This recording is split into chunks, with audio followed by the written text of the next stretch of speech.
समझ नहीं आ रहा अपने सैलरी इंक्रीमेंट का क्या करूं। बेटा इतना क्या सोच रहा है? अपने म्यूचुअल फंड्स के एसआईपी का टॉप अप करा ले। This is the right time. क्या? समझ में नहीं आया। बेटा इतना क्या सोच रहा है? अपने म्यूचुअल फंड्स का एसआईपी टॉपअप करा ले। This is the right time. अब समझा।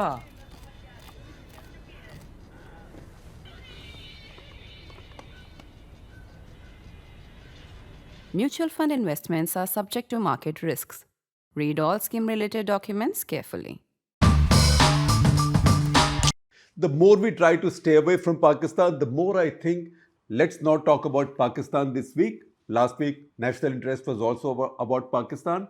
Pakistan chases us. The Pakistan story chases us. And it is so fascinating and so important for us in India that it is impossible to duck it.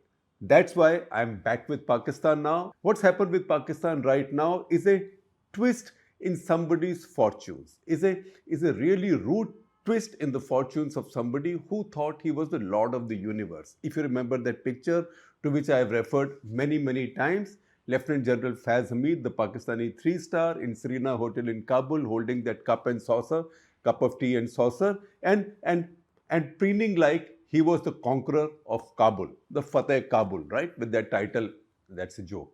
Now, he was later arrested in 2024.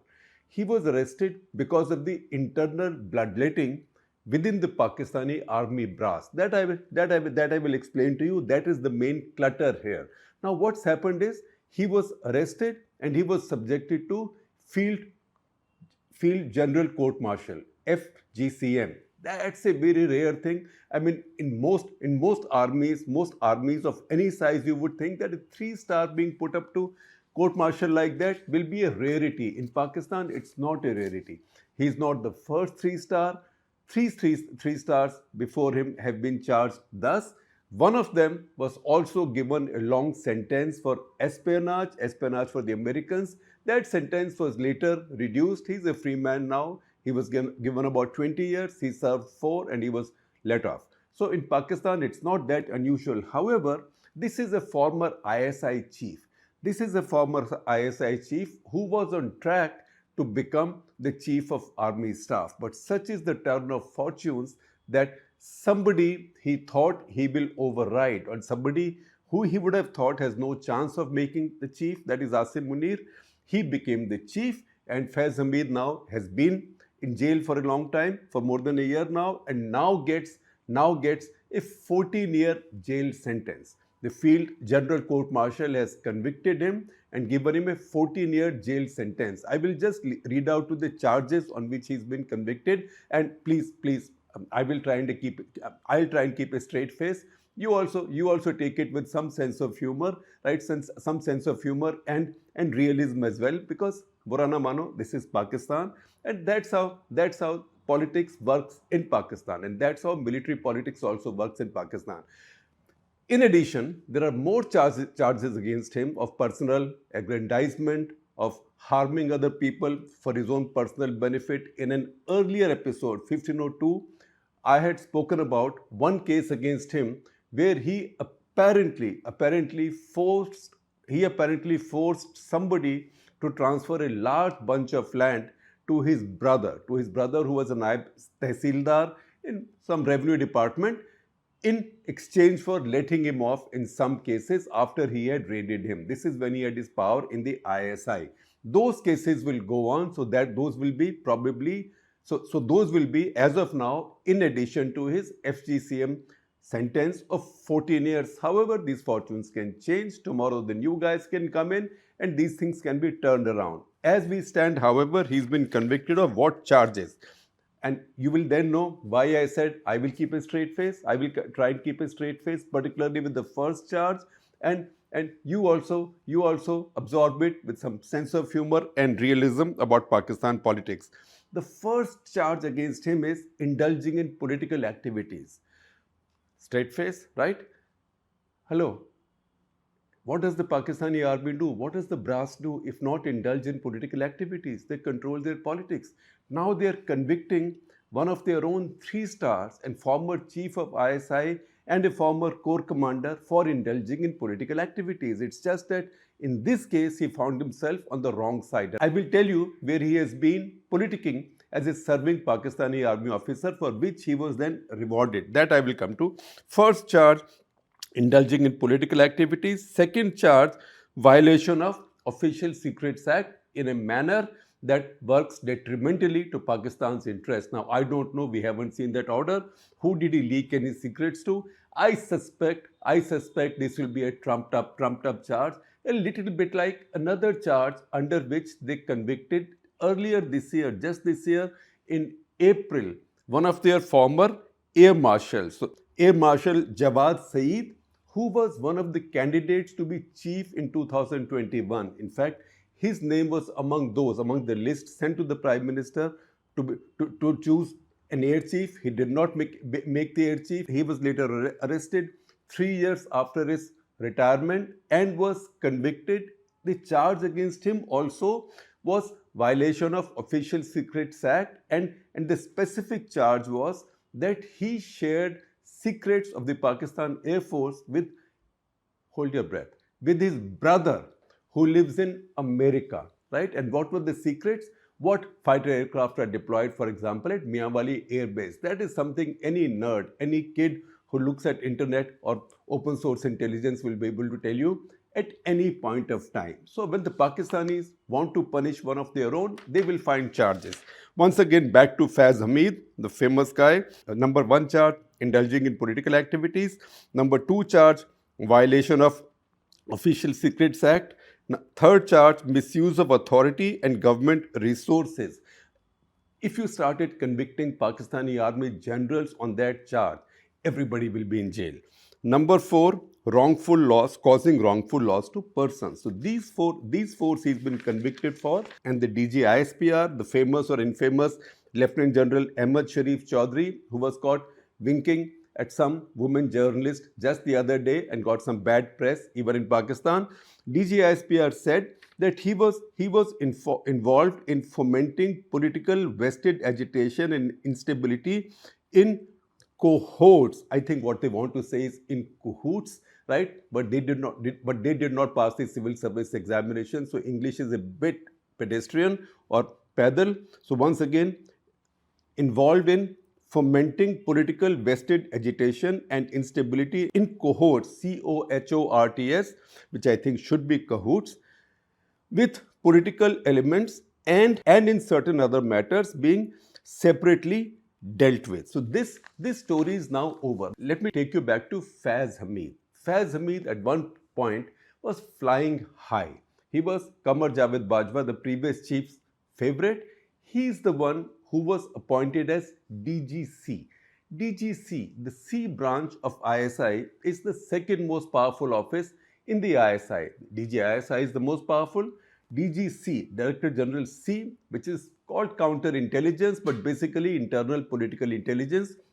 That is very powerful because that office keeps an eye not just on the politicians, the political class and political activists in Pakistan, but also on fellow generals and others from wherever any threat might arise to the incumbent, to the big boss of the day, that is the army chief.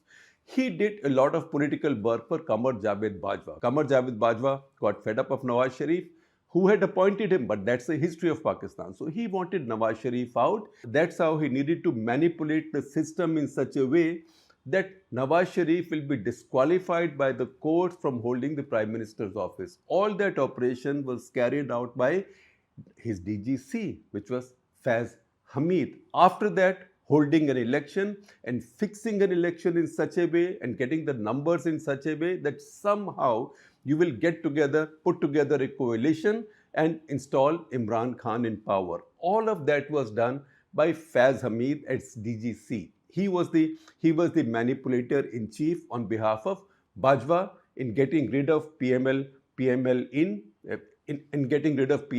Pakistan Muslim League Noon, that is Nawaz Sharif's party, getting him exiled, having so many cases filed against them, and installing Imran Khan in power.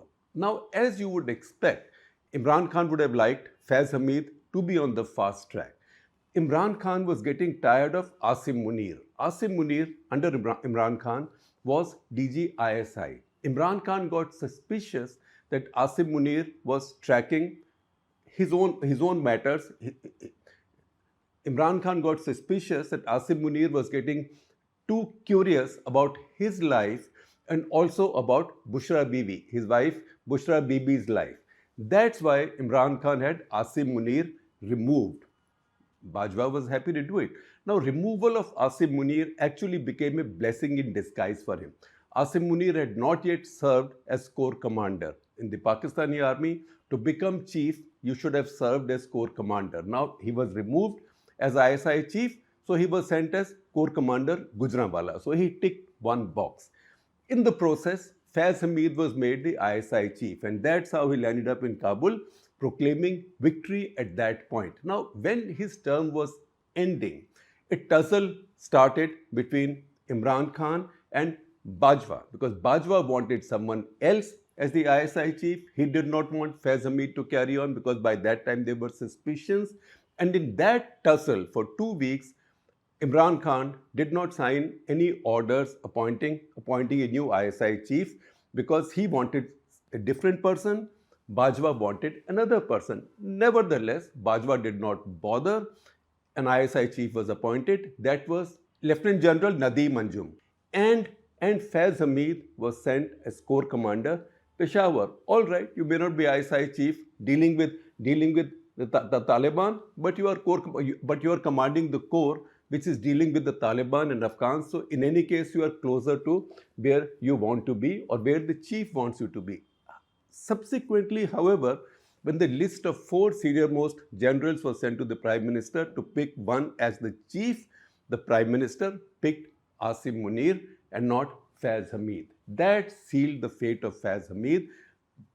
After Munir came in, not long after that, just a few months after that, but these big protests in Pakistan, particularly in Pakistani Punjab, where even a corps commander's house was ransacked. And many other memorials commemorating the history of Pakistani armed forces, those were also ransacked by the mobs. That was on May 9, 2023.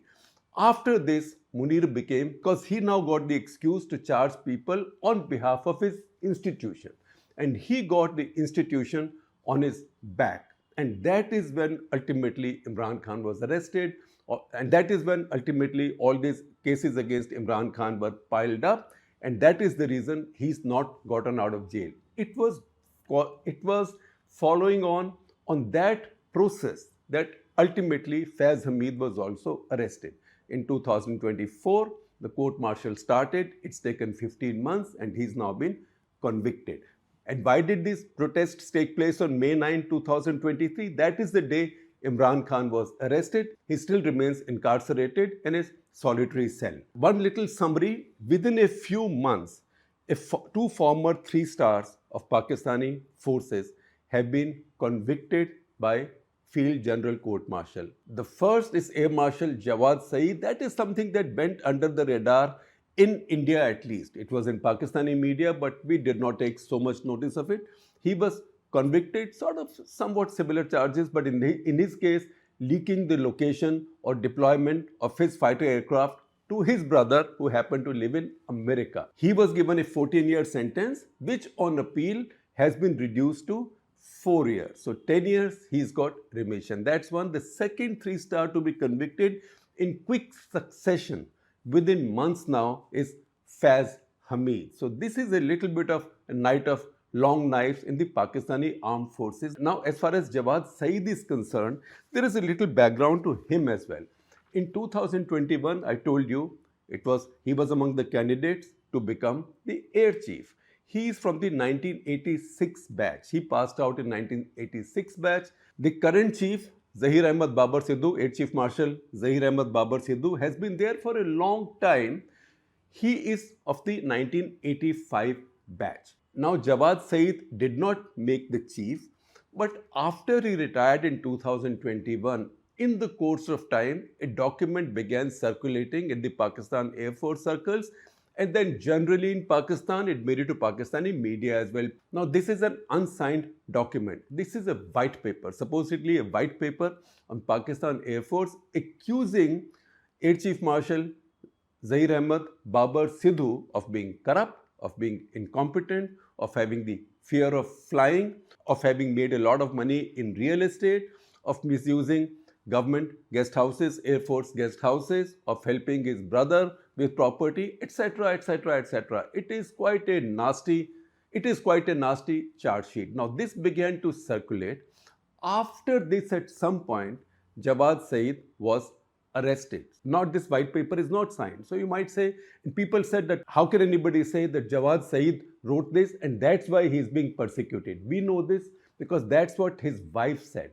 His wife went into appeal to Lahore High Court and she said this, that her husband was being persecuted for pointing out corruption. He was a whistleblower. He was pointing out corruption, particularly by the man who rose to be the air chief in Pakistan.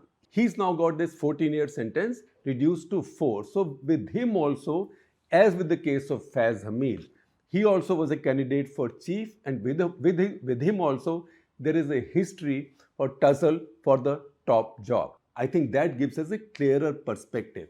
Once we understand that, we can leapfrog to the current situation. We know what's happened with Asim Munir. We know that he's just got his appointment notification as Army Chief for 5 years. Army Chief and Chief of Defence Forces, because the new Pakistani Constitution says Army Chief will be Chief of Defence Forces as well.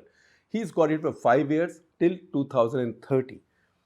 His Air Chief, the same Air Chief Marshal Babar Sidhu, he's got an extension till 2028. He was to retire in 2026. He's got a 2-year extension till 2028. Now, the immediate question on my mind was, how come the poor Navy guy? In fact, I even tweeted, see my tweet, I even tweeted the poor Navy guy, usko बेचारे को कुछ नहीं दिया, इनको promote कर दिया. However, I was wrong because it's a little bit more complicated in Pakistan, or maybe it is just simpler if we understand it with facts as they unfolded in Pakistan. So think about this. Start with the big boss first, Asim Munir. Asim Munir was appointed Army Chief in 2022.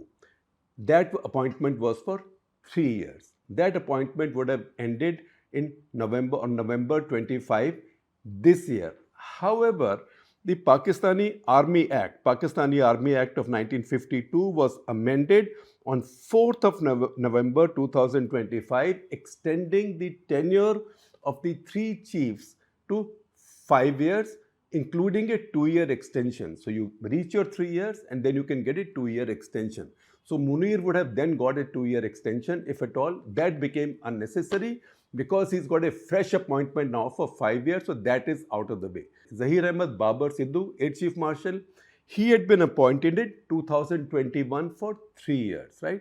For 3 years. But then he got an extension for 2 years, which would then take him to 2026. 21 to 24 will be 3 years, 2 more years extension as amended on 4th of November 2024. Amendment to Army Act, he would have gone to 2026. However, Munir would have still been there. That probably would not have been such a problem except the issue with the Navy Chief. The Navy Chief was appointed in 2023.